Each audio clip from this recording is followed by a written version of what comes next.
कर्मयोगी स्वर्गीय कृष्ण मंगल सिंह कुलश्रेष्ठ जी की प्रेरणा से तथा पद्म भूषण डॉक्टर शिवमंगल सिंह सुमन जी की पावन स्मृति को समर्पित अखिल भारतीय सद्भावना व्याख्यान माला का आज 7वां और समापन दिवस है। यह समग्र व्याख्यान श्रृंखला पिछले 6 दिनों से हमें सद्भाव, सेवा, सहभागिता और मानवीय मूल्यों की दिशा में निरंतर प्रेरित कर रही है।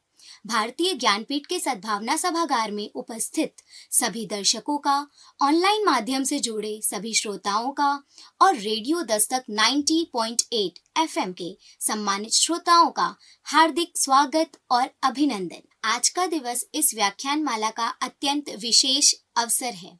हमारा सौभाग्य है कि आज मुख्य वक्ता के रूप में हमारे बीच उपस्थित हैं पद्म भूषण माननीय श्री अनिल प्रकाश जोशी जी, प्रसिद्ध पर्यावरणविद, प्रकृति संरक्षण के मार्गदर्शक और सतत विकास के प्रेरक। आज की व्याख्यान माला की अध्यक्षता कर रहे हैं पद्मश्री माननीय जयराम जी, कुचिपुड़ी नृत्य के प्रख्यात नृत्याचार्य, सिद्धहस्त गुरु और कला संरक्षक। आपका भी सम्मान, स्वागत और अभिनंदन। आज का प्रेरणादायी विषय है, आप नहीं बदलेंगे तो प्रकृति आपको बदल देगी। तो आइए आरंभ करते हैं इस समापन दिवस का यह विशेष सत्र।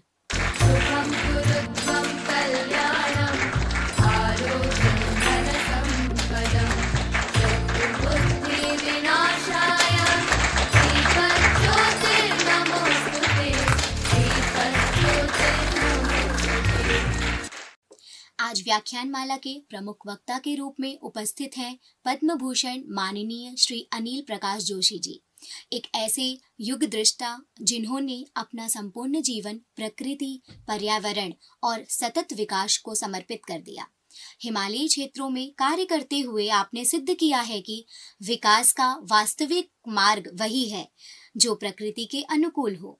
आपने पहाड़ों की परंपरागत जल चक्रियों को पुनर्जीवित किया, वन उत्पादों को ग्रामीण आजीविका का सशक्त साधन बनाया और स्थानीय महिलाओं व युवकों को स्वावलंबन के पथ पर आगे बढ़ाया।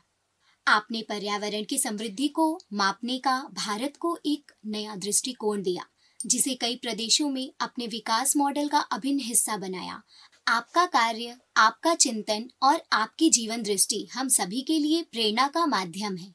हम अनुरोध करते हैं माननीय श्री अनिल प्रकाश जोशी जी से कि वह एक ज्वलंत विषय, आप नहीं बदलेंगे तो प्रकृति आपको बदल देगी, पर अपने विचार हमारे समक्ष रखें। सभी मित्रों को मेरा सादर प्रणाम। मैं डॉक्टर अनिल जोशी, उत्तराखंड हिमालय से, और आज मेरे लिए अखिल भारतीय सद्भावना व्याख्यान माला का हिस्सा बनना मेरे लिए सम्मान की बात है। और बहुत इस समय इस तरह के विषयों पर चर्चा करना जो हमें कहीं आने वाले समय के लिए चिंतित भी करे, साधे भी, और हमारी समझ को बेहतर करे, कि बहुत आवश्यकता है। मैं इसको इस रूप में ही रखूंगा कि अगर आप अपने अपने स्तर पर सब लोग पिछले 20 वर्षों को याद करें, तो इन 20 वर्षों में हमने कुछ तो बदलाव देखे होंगे, अपने लिए व्यक्तिगत रूप से, अपने चारों तरफ, अपने शहर और संसार को भी आपने बदलते हुए देखा होगा। और आपने ये भी समझा होगा कि जहां एक तरफ एक ही प्रजाति जो ब्रह्मांड में है, मनुष्य, अंग्रेजी में इसको ह्यूमन स्पीसीज और जेनेटिकली इसको होमो सैपियंस कहा जाता है। इस प्रजाति ने अपना वर्चस्व कायम करने के लिए, और वर्चस्व भी 2-3 तरीके से, कि उसका अपना जीवन कैसे बेहतर हो सकता है, उसके लिए जुटा, काम किया। और दूसरा जो सबसे बड़ा और घटनाक्रम इसके साथ था कि हर एक व्यक्ति ने यह भी सोचा कि वो दूसरे से कैसे बेहतर हो सकता है। ये प्रतिस्पर्धा अपने आप में बेहतरी के लिए तो ठीक है, लेकिन ये दूसरे को छोटा करना, छोटा करके उसके ऊपर अपनी मंशा थोपना तक ठीक नहीं था। इसलिए दुनिया में देश भी बन गए, अमेरिका, चाइना, ऑस्ट्रेलिया, ये सब कुछ भी बनते चले गए। लेकिन अगर आप अपने 20 सालों को ही देखें, दुनिया में क्या हुआ वो एक विषय है, लेकिन हमने 20 सालों में देखिए तो हमने बहुत कुछ बदलते देखा होगा। और उनमें जो सबसे बड़ा बदलाव जिसको हमने सबसे कम जिसके प्रति चिंतित हुए, वो था कुछ तो बदल रहा है प्रकृति के स्वभाव में।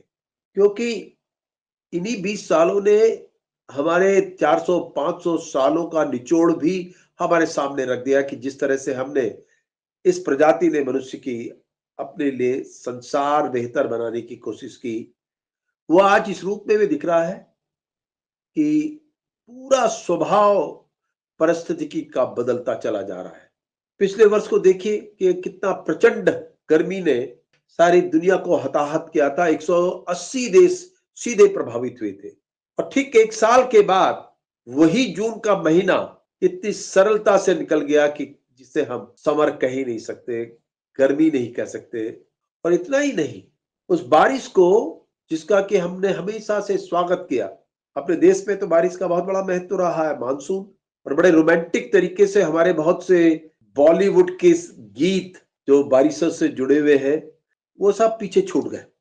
अब उन गीतों की जगह नहीं रही। बरखा बहार आई, इस शब्द का बहुत इस गाने का बड़ा उपयोग होता रहा है जब जब भी मानसून ने खटखटाया। लेकिन आज पूरा कुछ बदल गया। इस बार को देखिए कि अक्टूबर खत्म, नवंबर की तैयारी है, लेकिन बारिश ने पीछा नहीं छोड़ा। पिछली बार गर्मी ने मार लगाई थी, इस बार बारिश मार लगा रही है। लगातार पिछले कुछ समय से हमने ये तो देखा ही है कि बारिश अब कहां तक चली गई। पहले सितंबर मध्य तक सब कुछ समाप्त हो जाता था। आज अक्टूबर, नवंबर, अभी मैं कल परसों इलाहाबाद में था, बनारस में था। बादल से घिरा था क्षेत्र, बारिश भी हुई और वहां पे तमाम लोगों के धान पर, उस फसल पर बड़ी चोट पहुंच गई पैडी पे।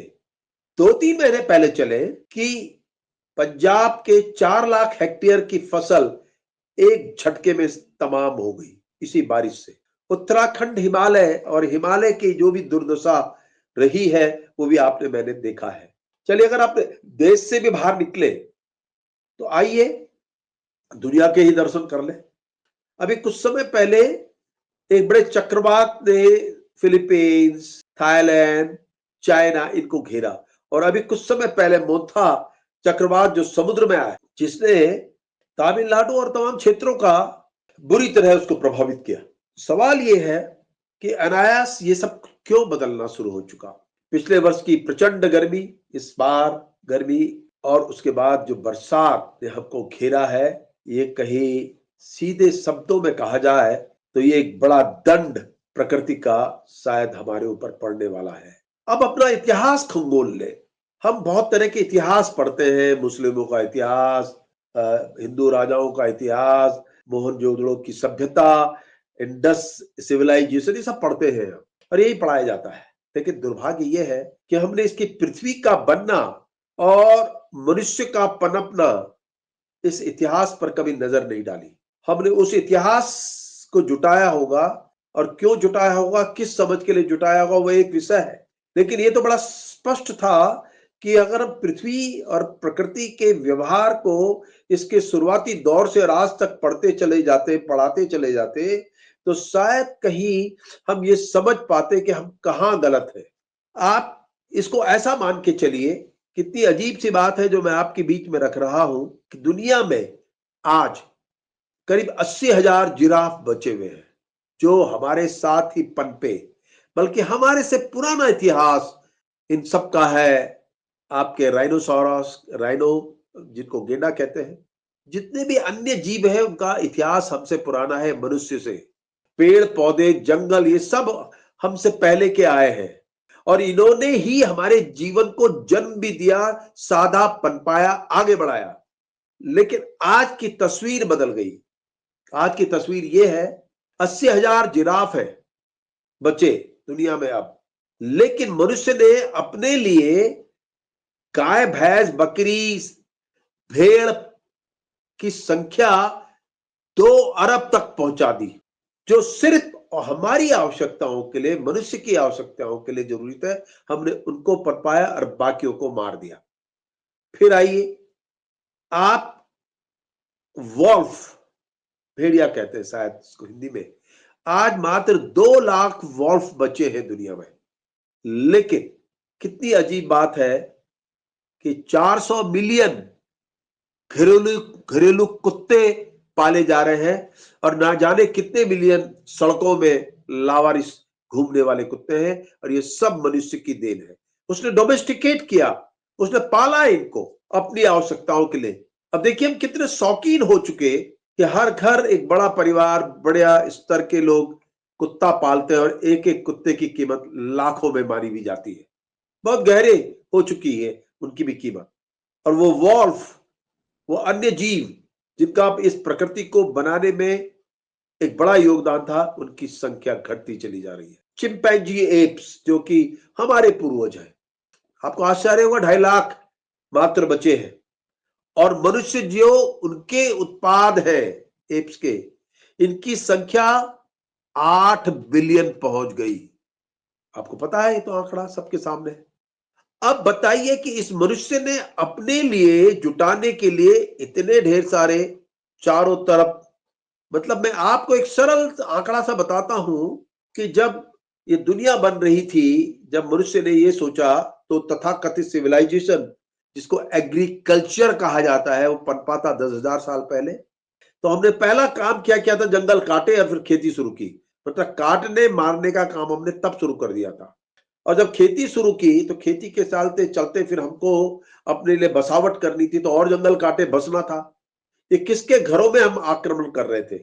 हम भी उन्हीं का एक हिस्सा थे। जब अपने लिए जंगलों से भोजन बटोरते थे, तब हम उनका हिस्सा थे। लेकिन जब तथाकथित सिविलाइजेशन हुआ, वो क्रिमिनलाइजेशन हुआ, कि जब हमने सब चीजों को मिटाकर अपने लिए बेहतर जीवन करना शुरू कर दिया। आज हालत ये है कि चलते चलते चलते गांव शहर और ये सब बनते चले गए, और दुनिया कहां पहुंच गई? आंकड़ा सामने ये है कि जिस समय ये कुछ बन रहा था, तब हमारे साथ मात्र कुछ मिलियन गोट थी, भेड़ थी, चिकन थे। लेकिन आज इन सब की संख्या बिलियंस में चली गई। अब आप सोचिए कि वो अन्य प्रजातियां जो इस पृथ्वी की ही उत्पाद थे, प्रकृति के उत्पाद थे, उनका एक योगदान था, वो सब खत्म किए और मनुष्य ने अपनी संख्या इतनी बढ़ाई और अपने सुविधा के लिए जो तमाम अन्य जीवों को पाला। क्या लगता है इसका बोझ सीधा कहां पड़ रहा होगा? पृथ्वी पर पड़ रहा है। क्योंकि अगर अन्य जीव होते तो वो पृथ्वी से जो लेते उसको जोड़ते भी है, लेकिन मनुष्य ने लिया ही लिया, भोगा ही भोगा, और आज यहां खड़ा हो गया। और फिर और कदम आगे बढ़ा। और कदम आगे बढ़ने का मतलब है कि आप बताइए 1600-1700 के आसपास दुनिया में सबसे अमीर जो क्षेत्र थे, वो अफ्रीका एशिया को कहा जाता था। क्यों? क्योंकि उस समय हमारा आर्थिक स्तर हमारे संसाधनों पर आधारित था, वो भी प्राकृतिक संसाधनों पर। सीन बदल गया जब से 1700 से विज्ञानी क्रांति आई, साइंटिफिक रिवॉल्यूशन आया, जिसका ज्यादा कंट्रोल यूरोप और अमेरिका के हाथ में था। यूरोप के पास ज्यादा था। उन्होंने साइंस का उपयोग करके, संसाधनों का उपयोग करके, विज्ञान का प्रयोग करके आज यूरोप और अमेरिका सबसे रिच हो गए। अब आप देखिए 1830 में पहली ब्रिटेन ट्रेन आई थी, और ब्रिटिशर्स ने सबसे ज्यादा ट्रेन लाइन अपने बाद अगर कहीं लगाई थी तो इंडिया में लगाई थी, क्योंकि उनको कोयला ले जाना था और इंडस्ट्रियल रिवॉल्यूशन लाना था। फ्रांस ने भी वही किया। देखिए इस मनुष्य ने, अब वो चाहे ब्रिटिशर्स आज कह लो या ऑस्ट्रेलियन कह लो, अमेरिकन है तो मनुष्य ही। इसने जाति बनाई, इसने देश बनाए, शहर बनाए, अलगाववाद पैदा किया, प्रकृति से अलगाववाद पैदा किया, और आज दुनिया को कहां खड़ा कर दिया। और ये जो ग्लोबल वार्मिंग, क्लाइमेट चेंज, ये हमारा अपने लिए सुविधा जुटाने का सबसे बड़ा माध्यम बन गया। अब देखिए, कल्पना करिए, हमने सब पर नियंत्रण कर सकते हैं, प्रकृति पे नहीं कर सकते। अब आए ना बड़े बड़े देश, जितने बड़े देश विज्ञान के लिए जाने जाते हैं, वो सब आए, अब रोके इस बारिश को, ये बदलते मौसम के परिवर्तन को रोके, अपने विज्ञान को आधार बना ले। संभव ही नहीं है, क्योंकि प्रकृति अल्टीमेट है, और इसीलिए ब्रह्म ज्ञान इसी से जुड़ा है। और अभी मनुष्य का कितना भी ज्ञान हो, लेकिन वो उसके नजदीक नहीं है अभी, क्योंकि ब्रह्म ज्ञान सामूहिकता, समानता, जो कि प्रकृति का व्यवहार है, उसे सिखाता है। प्रकृति का व्यवहार से तो हमने कुछ नहीं सीखा। एक पेड़ सबको सब कुछ देता है, न वो हिंदू जानता, न मुसलमान, न क्रिश्चियन, न बुद्धिस्ट। वो सबको छाया देगा, सबको फल देगा, वो जो कुछ दे सकता है वो सबको देगा, वो असमानता पैदा नहीं करेगा। वो तो हमने घेराबंदी करके मेरा पेड़ तेरा पेड़ कर दिया। वरना पेड़ का व्यवहार देखिए, नदी को देखिए, नदी सबको जल देती है, पानी देती है, सब कुछ करती है। वो तो नहीं कहती कि तू नहीं है मेरा, मैं तेरी नहीं। तो अभी क्या है कि हमने अंत में अब क्या करना शुरू कर दिया, सबको मारने के बाद मनुष्य ने अपने ही मारने की बारी शुरू कर दी। अभी जो युद्ध चल रहे हैं देश दुनिया में, अफगानिस्तान पाकिस्तान, हिंदुस्तान पाकिस्तान, और इजराइल और गाजा, और यूक्रेन रसिया, ये क्या है, मनुष्य को मारने का काम शुरू हो गया। और उसके ऊपर आप यह मान के चलिए कि ये भी कहीं प्रकृति की विध्वंसता का इशारा है। कि अब आप ध्यान रखिए, जब आप बहुत सक्षम हो जाते हैं तो आपका हृदय और बुद्धि दोनों ही भटक जाते हैं। तब हम दूसरी श्रेणी में जाकर के सबको अधीन रखना चाहते हैं अपना, लेकिन हम भूल गए मनुष्य से मनुष्य की अधीनस्थता तो स्वीकार हो सकती है, प्रकृति आपके अधीन नहीं हो सकती। प्रकृति का तो व्यवहार अलग है, प्रकृति तुमसे और हम सबसे ऊपर है। और इसलिए अब हालात ये हो गए हैं कि जब हम संभलते नजर नहीं आ रहे हैं, जब प्रकृति को भी लगता है कि उसकी शैली, संवेदनशीलता की कोई जगह नहीं है, तो आप ये मान के चलिए कि प्रकृति अब आपको क्षमा करने वाली नहीं है। ये छोटे छोटे संकेत है ये सब, जो मौसम के बदलाव से हमारे बीच में है। इतना सरल नहीं है मौसम को बदल के देखना, क्योंकि इन सब से होने वाले खेती बाड़ी पर असर, स्वास्थ्य पर असर, और पूरा पारिस्थितिकी तंत्र पर एक बड़ा असर पड़ने वाला है। क्योंकि आप देखिए कि हर एक फसल का, हर एक वृक्ष का अपना एक व्यवहार होता है जो कि मौसम के अनुसार चलता है। उन सब पर चोट पड़ चुकी है और पड़ रही और पड़ेगी आने वाले समय में। और वो मनुष्य जिसने इन सबको पाला अपने जुटाने के लिए, अपनी बेहतरी के लिए, अब वो उसका साथ देने को तैयार नहीं होंगे। देश की, दुनिया की हजारों नदियां सूख चुकी। पानी तो इस रूप में जाना जाने लगा है कि या तो ये बाढ़ के रूप में जाना जाता है या सूखे के रूप में। हमने बड़ी बड़ी तरकीबें, तकनीकी सोची होगी, यहां से पानी, वहां से पानी, जमीन के भीतर से पानी निकालेंगे, नदियों के पानी का दोहन करेंगे, लेकिन अब एक एक करके सब साथ छोड़ रहे हैं। आपको पता है, हम सब जानते हैं कि क्या परिस्थितियां हैं। तो क्या लगता है हम सबको कि हम आने वाले समय में कितना जिंदा रह पाएंगे? शायद नहीं रह पाएंगे, क्योंकि ये एक समझ है जो कि हम अपने लिए पनपा नहीं पाए। क्योंकि हमने सब कुछ पढ़ाया लिखाया, आने वाली पीढ़ी तैयार की, विज्ञान की परिभाषा समझाई, लेकिन हम प्रकृति के समझ नहीं बना पाए, प्रकृति के विज्ञान को नहीं समझ पाए, अपने पनपने की कहानियों को नहीं पनप समझ पाए। देखिए, कितनी अजीब बात है कि दुनिया का इतिहास, जब पृथ्वी के इतिहास को टटोला गया तो दुनिया दो बार समाप्त हुई। एक बार 25 करोड़ साल पहले, एक बार 6.5 करोड़ साल पहले। उस समय प्रकृति पृथ्वी को तैयार कर रही थी। और पता है, आप सबको आश्चर्य होगा, किस चीज के लिए तैयार कर रही थी? वो तैयार कर रही थी एक ऐसी प्रजाति को पैदा करने की कि जो प्रजाति प्रकृति और पृथ्वी को समझेगी। और उसने मनुष्य को जन्म दिया। 6.5 करोड़ के बाद, 25 करोड़ और 6.5 करोड़ के बीच में डायनासोर थे, सब खत्म हुए। 25 करोड़ साल पहले भी ग्रेट डाइंग कहते हैं उसको, वो आया, सब खत्म। उसके बाद 6.5 करोड़ में भी एक बड़ी घटना घटी, एक बड़ा उल्का मेटेरियोस टकराया, और उसके बाद डेक्कन लावा भी एक निकला, उसने पृथ्वी को खत्म किया। और फिर उसके बाद फिर पृथ्वी में जीवन पनपने लगा। और यही वो समय था, इसी समय पृथ्वी ने, प्रकृति ने मनुष्य की प्रजातियों को जन्म दिया। आपको आश्चर्य होगा, आज जिस प्रजाति हमारी कहलाती है, वैसी 2000 प्रजातियां थी, होमो सैपियंस जिसे कहते हैं। तो वो कई नामों से थे, एगोस्टिस था, होमो हिबिलिस थे, नेanderthals थे, कई थे, और अलग अलग जगह ये पनपे थे। प्रकृति ने, पृथ्वी ने इनको अफ्रीका, अलग अलग जगहों में, यूरोप में धीरे धीरे इन्होंने आपस में भी मार काट की। और एक प्रजाति जिसमें हम सब जुड़े हैं, क्योंकि एक अध्ययन ने बता दिया कि हम सब में दुनिया के जितने भी लोग हैं, अमेरिकन हैं, ऑस्ट्रेलियन हैं, कहीं कुछ डीएनए कॉमन है, मतलब हम सब एक जगह से निकले हैं। और जब ये प्रजाति में हमारी प्रजाति आई जिसने कि दुनिया में राज कर रखा है तथाकथित, इसका बड़ा एक विश्लेषण ऐसे पढ़ लीजिए कि पृथ्वी अगर 4.6 बिलियन साल पहले आई और हम ये मान लें कि 100 मिलियन बराबर एक साल, तो पृथ्वी को हम मान के चले 46 साल पृथ्वी को बने हुए हैं।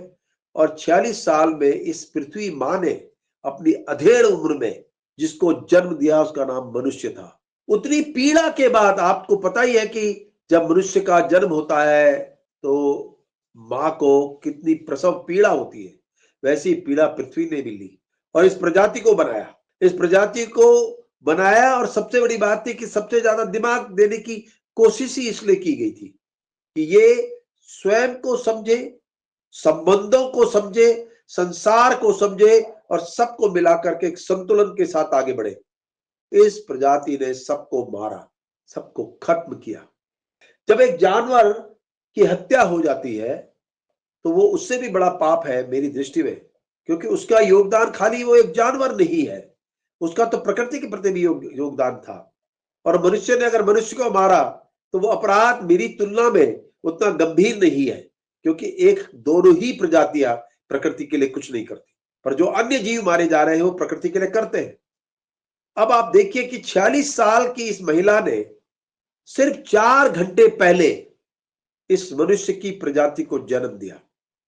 अगर हम ये आंकड़ा निकाल लें कि 100 मिलियन को एक साल मान लें तो उस गणित में हम सिर्फ 4 घंटे पहले आए। और कितनी अजीब बात है, इसी 4 घंटे में करीब 35-40 साल 35-40 मिनट पहले ही उद्योग क्रांति आई और इस 35-40 मिनट में ही इस 46 साल की महीना की मेहनत को हमने पानी फेर दिया और पृथ्वी के हालात गंभीर कर दिए। हमने पृथ्वी को बर्बाद करना शुरू कर दिया। यह है मनुष्य की प्रजाति। और वो भूल गया, वो ये भूल गया अपने अहंकार में कि उसका प्रकृति के ऊपर कोई नियंत्रण नहीं है। और अब प्रकृति को हमने और उसके साथी संगियों को खत्म किया, वृक्षों को किया, नदियों को किया, तालाबों को कर दिया, सबको खत्म कर दिया, वन्य जीवों को खत्म कर दिया। और अब प्रकृति ने हमें ही साधने का तैयारी कर दी। मां है इसलिए पहले थप्पड़ ही मारेगी, डांट लगाएगी, बता रही है टुकड़े टुकड़ों में, कभी प्रज्वलित हो रही है, कभी तप रही है लाल होकर, और कभी आंसू से अभिव्यक्ति दे रही है कि सब कुछ नियंत्रण में नहीं है। अब अगर समझ में आ जाता है तो ठीक ही, वरना ये तो हम सबके सामने अब आ चुका है कि हम अब टिकने वाले नहीं है। अब इस प्रजाति का अंत करने के लिए यही प्रजाति दोषी होगी। इससे पहले जो 2 बार पृथ्वी खत्म हुई वो प्रकृति का मंथन था, और अब की बार प्रकृति और पृथ्वी को अपने अयोग्य बनाने के लिए हमारी अपनी भूमिका होगी। और सच तो यह है, आप प्रकृति और पृथ्वी को नहीं बचाना है, आपको तो अपनी जान बचानी है। आपको क्या लगता है जब 2 बार पृथ्वी में इस तरह की घटनाएं घटी, सब खत्म हो गए थे कि प्रकृति खत्म हो गई थी? प्रकृति अपनी जगह थी।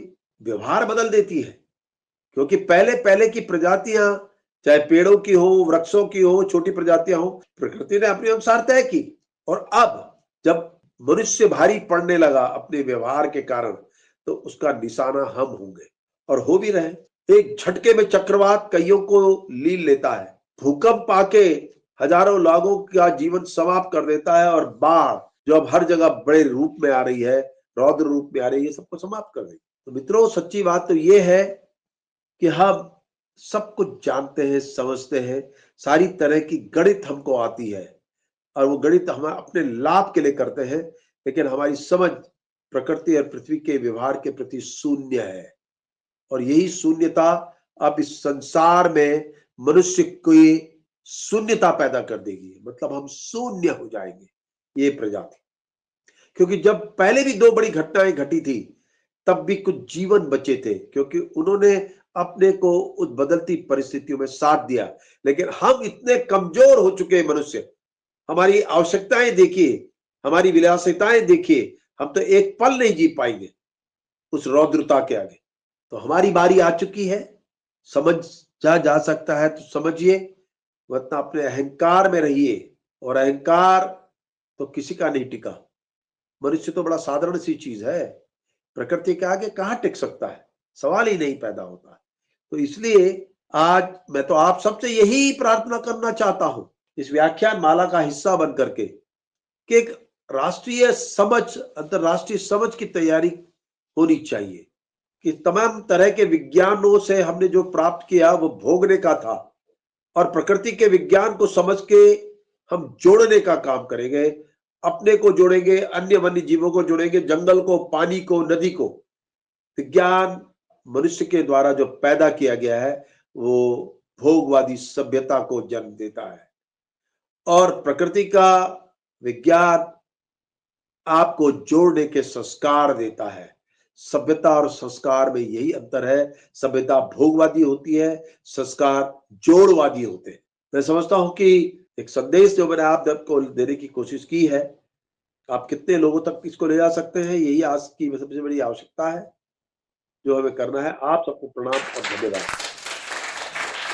बहुत बहुत धन्यवाद सर। आपने जिस गहन संवेदना, वैज्ञानिक दृष्टिकोण और उदाहरणों के साथ प्रकृति के विषय को हमारे सामने रखा, वह न केवल विचारणीय है बल्कि तत्काल आत्ममंथन के लिए भी प्रेरित करता है।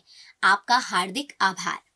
अब हमारा सौभाग्य है कि आज की व्याख्यान माला की अध्यक्षता कर रहे हैं पद्मश्री माननीय जयराम जी। भारत के प्रख्यात कुचिपुड़ी नृत्याचार, सुप्रसिद्ध गुरु और कला साधक। आंध्र प्रदेश की सांस्कृतिक पृष्ठभूमि से निकलकर आपने कुचिपुड़ी नृत्य को नई पहचान, नई ऊर्जा और नया विस्तार दिया। दिल्ली में स्थापित आपके संस्थान ने अनगिनत छात्रों को प्रशिक्षित किया और आपके निर्देशन में कुचिपुड़ी ने राष्ट्रीय, अंतर्राष्ट्रीय मंचों पर अपनी अद्वितीय छाप छोड़ी। आपने यह सिद्ध किया कि कला केवल प्रदर्शन नहीं, संस्कृति, संवेदना और जीवन अनुशासन का माध्यम है। आपकी साधना और आपकी गुरु परंपरा की परिपाटी भारतीय नृत्य संस्कृति की एक अमूल धरोहर है। विनम्रता पूर्वक निवेदन करते हैं कि माननीय पद्मश्री जयराम जी अपने बहुमूल्य अध्यक्षीय उद्बोधन से हमें अनुग्रहित करें। नमस्कार। सद्भावना व्याख्यान माला सभी दर्शकों को हमारा नमस्कार एंड गॉड ब्लेस। जो कार्यक्रम मैं प्रस्तुति कर रहा हूँ, हमारा देश का जो भारतीय संस्कृति, हमारा देश का भारतीय संस्कृति में विविध अनेक तरीका, हमारा देश का संस्कृति और सभ्यता, ये जो अनेक तरीका में प्रस्तुति होते हैं, प्रस्तुति करते हैं हम लोग, और उनके बारे में हम कुछ बात करते हैं। जो ऑडियंस जो सुन रही है, देख रही है, उनके लिए मैं दो शब्द बताना चाहता हूँ। वो यही है, हमारा भारतीय संस्कृति इतना ऊंचा संस्कृति है। हमारा भारतीय संस्कृति में विविध अनेक तरीका, प्रोफेशनल्स एंड प्रोफेशंस इतने हमारा देश में है। उसके बारे में बोलने में बहुत ही कम, जितना बोलना चाहते हैं बहुत कम ही होते हैं। मैं यही क्या कहना चाहता हूँ, हमारा देश में जो कला है, संस्कृति कला, हमारा हर एक राष्ट्र में एक एक कला है, एक एक संस्कृति है। इसलिए हमारा देश का संस्कृति को इंद्रधनुष बोलते हैं। इतना विविध रंग कलर से ये जुड़े हुए। इसमें एक अच्छी चीज ये है, हमारे देश का शास्त्रीय नृत्य, शास्त्रीय संगीत और शिल्पकला रचना, इतना तरीका हमारा देश में उत्पन्न हुआ। इस चीज में हमारा देश का ये जो शास्त्रीय नृत्य जो है, उनके बारे में मैं दो शब्द बोलना चाहता हूँ। हमारा देश में इतना राष्ट्र जो है उसमें से शास्त्रीय नृत्य जो है वो इस टाइम में हमारा देश का 8 से 9 शास्त्रीय नृत्य हर एक अलग अलग तरीका हर एक राष्ट्र में उत्पन्न हुआ। जैसे southern states south India and northern states north India, दोनों देश का जो शास्त्रीय नृत्य है वो क्या है, ये हमारा जो ऑडियंस जो देख रहे सुन रहे उनको थोड़ा सा मालूम होना चाहिए। शास्त्रीय नृत्य में जो सदर्न स्टेट्स, वैसे आंध्र प्रदेश, उनका शास्त्रीय नृत्य जो है कुचिपुड़ी, और तमिलनाडु से भरतनाट्यम, केरला से कथकली मोहिनी अट्टम, और कर्नाटका से भरतनाट्यम, वैसे मणिपुर से मणिपुरी नृत्य, उड़िया स्टेट से ओडिसी नृत्य, वैसे नॉर्थ इंडिया में कथक नृत्य। ये जो इतना हमारा शास्त्रीय नृत्य के बारे में लोग काफी लोग जानते हैं और भी जानने से बहुत अच्छे होते हैं, क्योंकि नृत्य में, इसलिए मैं यही कह रहा हूँ, शास्त्रीय नृत्य का मतलब ये है हमारा नृत्य बेसिकली गॉड गॉडेस के ऊपर ही होते हैं, उनके अलावा शास्त्रीय नृत्य होते नहीं। जैसे हम 4 वेदा, ऋग्वेद, सामवेद, अथर्वण वेद, यजुर्वेद, चारों वेदा में जो बताया गया, सामवेद से जो संगीत उत्पन्न हुआ, वैसे शास्त्रीय नृत्य भी चारों वेदा से उत्पन्न हुआ। इसलिए हम भगवान, भगवती, भगवान, गॉड एंड गॉडेस, ये लोग के ऊपर ही हम बात करते हैं और उनके ऊपर ही हमारा शास्त्रीय नृत्य करके दिखाते हैं। पहले हमारा देश में देवदासी नृत्य होते थे। देवदासी, देवदासी, देवा मीन्स गॉड्स, दासी मतलब उनके चरणों के पास जो अर्चना करते हैं, पूजा करते हैं, प्रार्थना करते हैं, उनको कहते थे और नृत्य करते थे भगवान के ऊपर, इसलिए देवदासी बोलते थे। देवदासी लोग बाद में जो राजनर्तकी बन गए, राजनर्तकी के बाद फिर पब्लिक सामने नृत्य करना हुआ। ये सारे हीरो समय के हिसाब से परिवर्तन होते होते काफी परिवर्तन हुआ। इसमें से शास्त्रीय नृत्य मतलब क्या है? शास्त्रीय नृत्य ब्रह्मा, भगवान ब्रह्मा ने सृष्टि ने भगवान ब्रह्मा ने किया। ये पंचम वेद बोलते हैं हमारा देश का शास्त्रीय नृत्य को। पंचम वेद, चारों वेदों से उन्होंने ये शास्त्रीय नृत्य बनाया। ये नृत्य में दृश्य रूपकम मतलब देखने के लिए इंसान अपना परिवर्तन, मतलब ये नृत्य से उनको परिवर्तन में जो डेली लाइफ, सुबह से शाम तक डेली लाइफ में जो परिवर्तन आने के लिए उन्होंने नृत्य रूप से उन्होंने बनाया। इसलिए जो बनाया था पंचम वेद नाट्य शास्त्र, वो नाट्य शास्त्र को उन्होंने बताया, भरत मुनि को दिया। भरत मुनि को देख के बोला, देखो बेटा, ये नाट्य शास्त्र को मैंने रचना किया, बट इसको तुम प्रैक्टिकली इनको लोगों को दिखा के, सिखा के ये सब प्रचार कर लो, उन्होंने कहा। इसकी वजह से भरत मुनि नाट्य शास्त्र इज सेकंड एडी, उस टाइम में उन्होंने भरत मुनि ने उसको पठन करके नाट्य शास्त्र को फिर उन्होंने अपना शिष्यों को सिखाना शुरू किया। ये तब से ये नाट्य शास्त्र लोग करते करते आ रही है। इसमें से इसलिए भगवान के ऊपर ये नृत्य जो शैली जो है ज़्यादा भगवान के ऊपर ही करते थे। भगवान के ऊपर करने के बाद फिर जब राजा लोग रूल्स किया हमारा देश को, जब रूल्स किंग ने रूल्स करते थे, उन्होंने कहा ये जो नृत्य जो है मंदिरों में करने से नहीं है, हमारा कोर्ट में भी करना है, हमारा कोर्ट में भी आके करना है। सो वहाँ से देवदासी, जितना पवित्र देवदासी करते थे, वो लोग राजा का कोर्ट में करने का ऑर्डर हुआ, वो लोग राजा कोर्ट में करते थे।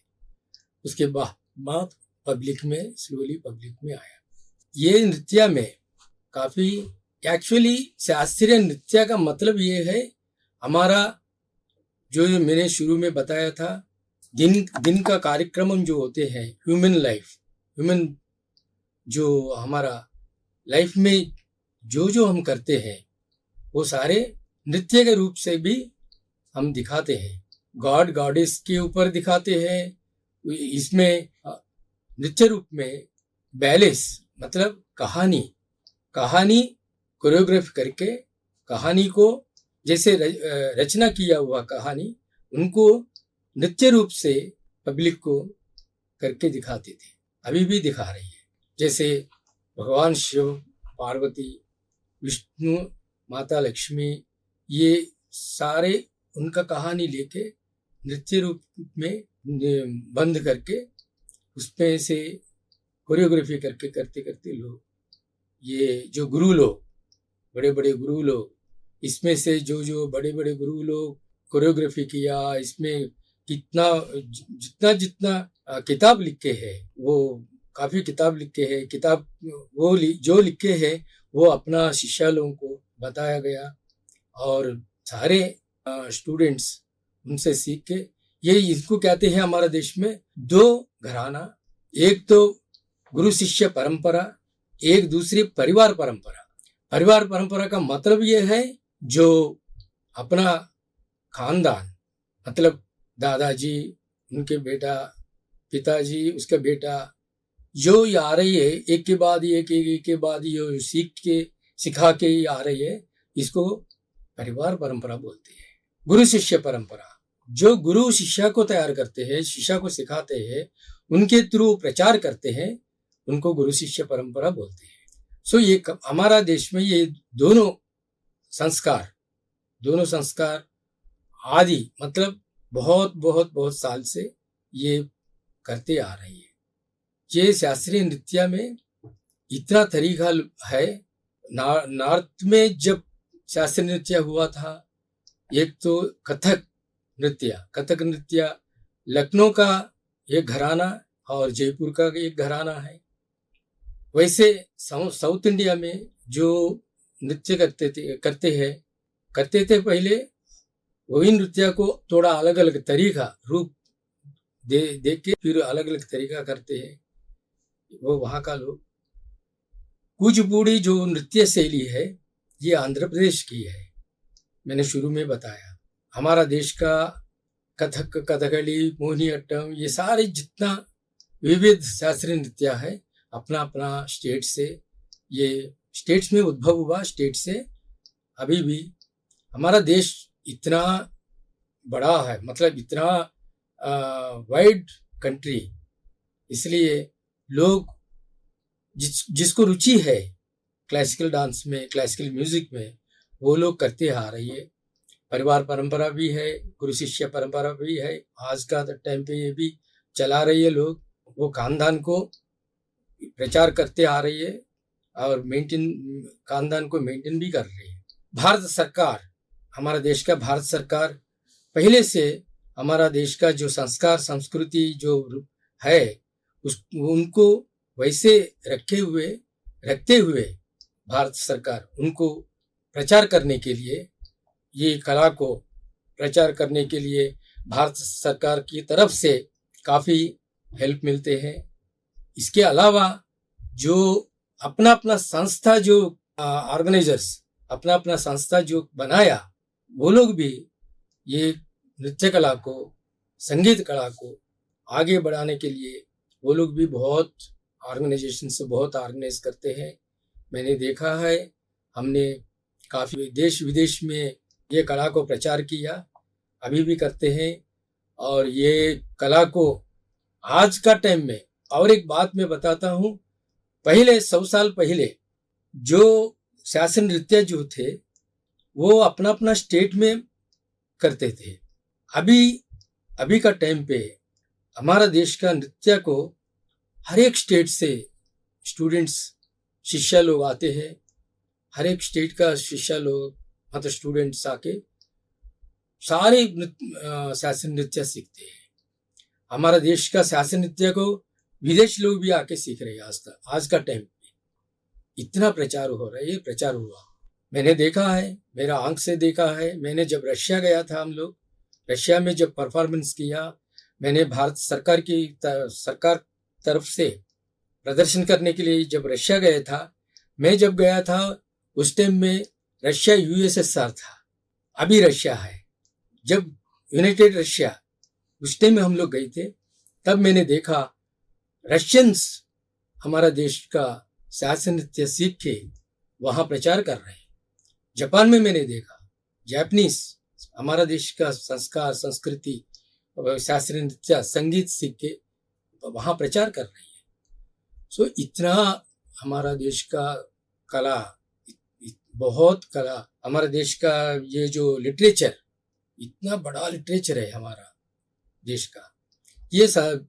सो ये संस्कार, संस्कृति को रखने के लिए हमारा कलाकार, जो जितना कलाकार वो है हमारे देश में, वो लोग अभी भी इनको जीवित रखा है। ये मेरे संदेश ये है, यहाँ से सबको मैं यही कहना चाहता हूँ, जितना भी हो, सुबह से शाम तक आप लोग जितना बिजी है बिजी लाइफ में, थोड़ा समय इनको डिवोट करके थोड़ा सा संगीत सुने, कोई शास्त्रीय नृत्य देखे, और अपना बच्चे को इनको ये हमारा देश का जो संस्कार, संस्कृति जो है, शास्त्रीय नृत्य, संगीत, शिल्पकला जो भी है, थोड़ा सा चित्रलेखन, ये सब जितना है बच्चों को जरूर सिखाना चाहिए। और सिखाने के लिए बच्चों को बहुत मतलब एनकरेज करना चाहिए।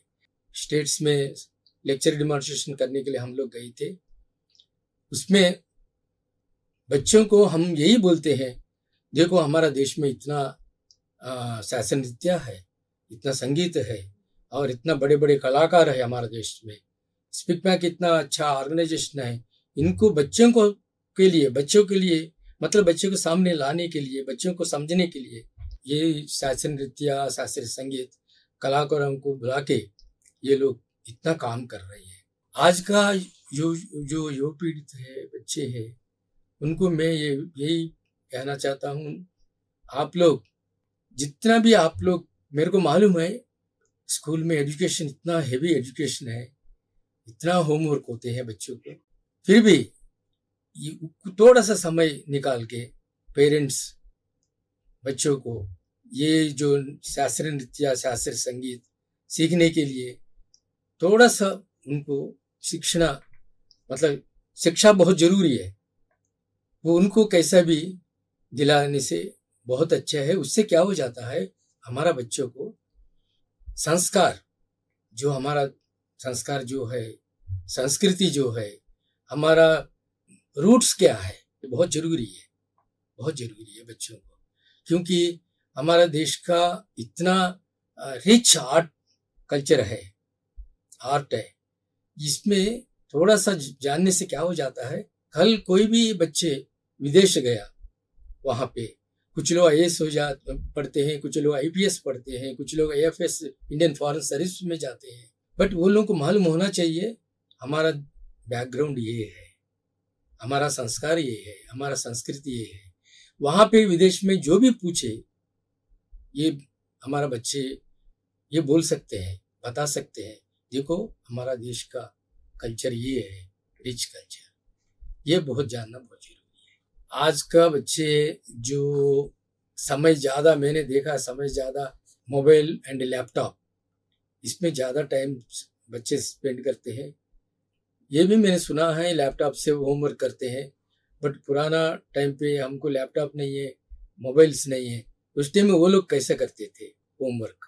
वो भी करते थे, होमवर्क करते थे, अच्छा अच्छा मार्क्स लाते थे वो लोग भी उस टाइम में। सो आज का टाइम में हम लैपटॉप से अडॉप्ट लैपटॉप पे अडॉप्ट किया, मोबाइल को अडॉप्ट किया, फिर मोबाइल में हम लोग शास्त्रीय नृत्य सब देखते हैं एंड बॉलीवुड को भी देख रही है। बट एक बात ये है, उसमें जो अच्छा चीज़ है उनको अडॉप्ट करना है। बाकी जो हमारा ज़िंदगी के लिए जो ज़रूरी नहीं है, हमारा लाइफस्टाइल जो है उसको अलग, मतलब लाइफस्टाइल को अलग रखना चाहिए। लाइफस्टाइल में बहुत चीज़ हम सीख सकते हैं। इसलिए लैपटॉप एंड मोबाइल में जो अच्छा चीज़ है वो लेना है, बाकी चीज़ तरफ देखना नहीं चाहिए। ये भी मेरा एक संदेश है, क्योंकि हम बचपन से हमने देखा है, हमारा टाइम पे टीवी भी नहीं था। हम फर्स्ट टीवी हमने वो ब्लैक एंड वाइट टीवी जो ई टीवी जो बोलते थे, वो हम लोग बहुत साल पहले 1980 में हम वो टीवी जब आया था, वो TV black and white TV खरीद के देखते थे। बट अभी काफ़ी चैनल्स का जो चैनल्स है, इतना चैनल्स है, एंड लैपटॉप में सारे देखते हैं बच्चे ये सारे। बट मेरा कहने का मतलब है, अच्छा चीज़ बच्चों ये अडॉप्ट करने से बहुत ही अच्छा है। माई लास्ट वर्ड इज़, जितना मेरे को ये मौका दिया था, ये थोड़ा सा समय लेके बात करने के लिए, मेरे को जितना छोटा सा नॉलेज है वो मेरा नॉलेज उसी में मैंने 2 शब्द मैंने बताया। सो धन्यवाद ऑर्गेनाइजेशन को, मेरे को जो बात करने के लिए बोला। Thank you so much. बहुत बहुत धन्यवाद सर। आपकी कला दृष्टि, आपका अनुभव और आपके विचारों की गहराई इस समापन दिवस को और अधिक सार्थक बना गई। आज के दोनों विशिष्ट वक्ताओं पद्म भूषण माननीय श्री अनिल प्रकाश जोशी जी तथा पद्मश्री माननीय जयराम जी के प्रति हम आभार व्यक्त करते हैं। आप दोनों ने इस समापन दिवस को ज्ञान, प्रेरणा और सद्भाव से पूर्ण कर दिया। 23वीं अखिल भारतीय सद्भावना व्याख्यानमाला परम सम्मानीय श्री कृष्णमंगल सिंह जी कुलश्रेष्ठ साहब की प्रेरणा से स्वर्गीय श्री शिवमंगल सिंह जी सुमन साहब की स्मृति में जो आयोजित हो रही है, वो वास्तव में सार्थक और एक बहुत अच्छा प्रयास है, जिससे सभी लोगों में एक जागरूकता, व्याख्यानमाला के माध्यम से नई चीज़ों के संबंध में, जैसे आज हमने 2 न्यायाधीशों को सुना, उन्हें उपभोक्ता के संबंध में और एआई पद्धति के संबंध में जो जानकारी दी, निश्चित रूप से उसका फ़ायदा समाज जन को और हर एक व्यक्ति को मिलेगा। इस व्याख्यानमाला के लिए मैं जो आयोजन समिति है उसके लिए धन्यवाद ज्ञापित करता हूँ कि ऐसी व्याख्यानमाला इस शहर में आयोजित की जा रही है। 23वीं व्याख्यानमाला में पधारे सभी लोगों सभी आज माननीय श्री अनिल शुक्ला जी ने जो उद्बोधन दिया, बहुत ज्ञानवर्धक, और एआई को लेके उन्होंने सारी चीज़ें बताई, उसके खतरों से भी आगाह किया और एआई की उपयोगिता भी बताई। एआई का दुरुपयोग न हो इस संदर्भ में बाद में अध्यक्षता करते हुए गौतम जी, छत्तीसगढ़ न्यायालय के गौतम जी ने भी बहुत अच्छी बातें बताई और कहा कि एआई का दुरुपयोग किसी भी हालत में नहीं होना चाहिए। न्यायमूर्तिगण ने बड़ा ही प्रेरक उद्बोधन दिया। बड़ी बारीकी से उन्होंने बताया कि उपभोक्ता संरक्षण अधिनियम के अंतर्गत किस प्रकार आप अपने रेमेडी प्राप्त कर सकते हैं। ये एक अतिरिक्त उपचार है, क्योंकि जो न्यायालय है, सिविल न्यायालय, उनमें बड़ा विस्तार पूर्वक और समय बहुत लगता है।